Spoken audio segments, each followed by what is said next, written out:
ભાજપના 2 અને બીજા 6 એમ 8 સાંસદો હતા, એટલે વિપક્ષના પણ હતા. અને આ 8 સાંસદોને જમ્યા પછી એક ખેલ એવો પડી ગયો છે કે એમાંથી બીએસપીના એક સાંસદ ભાજપમાં જોડાઈ ગયા છે.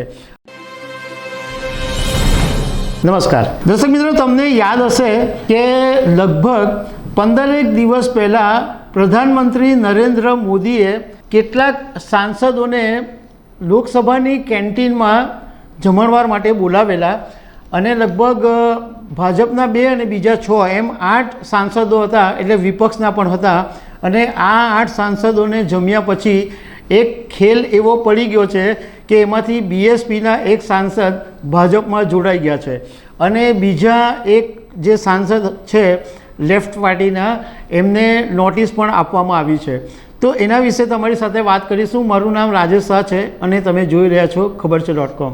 દર્શક મિત્રો, 9 ફેબ્રુઆરીએ અચાનક પ્રધાનમંત્રી નરેન્દ્ર મોદીની ઓફિસમાંથી 8 સાંસદોને ફોન ગયા હતા કે પ્રધાનમંત્રી મોદી તમને બોલાવે છે અને એમની કેબિનમાં 8 સાંસદો ભેગા થયા.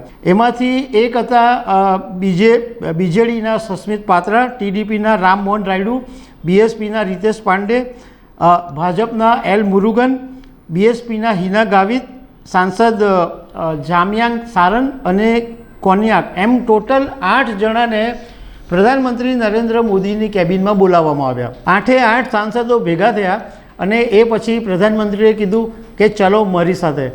બધાને આશ્ચર્ય થયું કે પ્રધાનમંત્રી ક્યાં લઈ ગયા છે, તો પ્રધાનમંત્રી એમને કેન્ટીનમાં લઈ ગયા અને કેન્ટીનમાં આ 8 સાંસદો સાથે એમણે લંચ કર્યું. આ લંચ કર્યું તે વખતે એમણે એમની લાઈફ વિશેની ઘણી બધી વાતો કરી હતી, એમની વર્કિંગ સ્ટાઇલની વાત કરી હતી કે હું માત્ર 3 કલાક જ ઊંઘ લઉં છું અને આવી બધી એમણે બધી વાતો કરી હતી.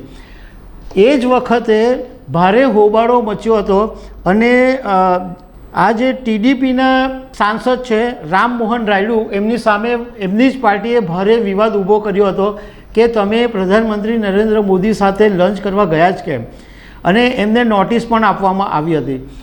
આ પછી બીજા એક સાંસદની વાત આવી છે, બહુજન સમાજ પાર્ટીના રીતેશ પાંડે. એ હવે ભાજપમાં જોડાઈ ગયા છે અને એમણે રિઝાઇન આપ્યું બીએસપીમાંથી. તો એમ કીધું કે મને પાર્ટીમાં મારું કંઈ સાંભળવામાં નહોતું આવતું અને મને કોઈ પાર્ટીની મિટિંગમાં પણ બોલાવવામાં નહોતા, એવી બધી એમણે વાત કરી. પરંતુ આ લંચનો એક ખેલ પડી ગયો અને નવાઈની વાત એ છે કે જ્યારે પ્રધાનમંત્રી નરેન્દ્ર મોદી સાથે લંચ કરવા ગયા તો નરેન્દ્ર મોદીએ ખીચડી ખાધી હતી. એટલે કેટલાક લોકોએ હસવામાં એમ પણ કીધું કે આ લંચ કરાવીને ખીચડી પકવી દેવામાં આવી છે. હવે બાકીના જે 6 સાંસદો છે એમાંથી 2 તો બીજેપીના છે, પરંતુ બાકીના 2-4 સાંસદોનું હવે શું થશે એ આગામી દિવસોમાં ખબર પડશે. પરંતુ અત્યારે લોકસભા 2024 પહેલાં બીએસપીના એક સાંસદને તોડી પાડવાની ઘટનાને પણ રાજકારણના જાણકારો મહત્ત્વની માની રહ્યા છે. તો દર્શક મિત્રો, આવી અનેક વાતો સાથે અમે તમને મળતા રહીશું. Thank you very much.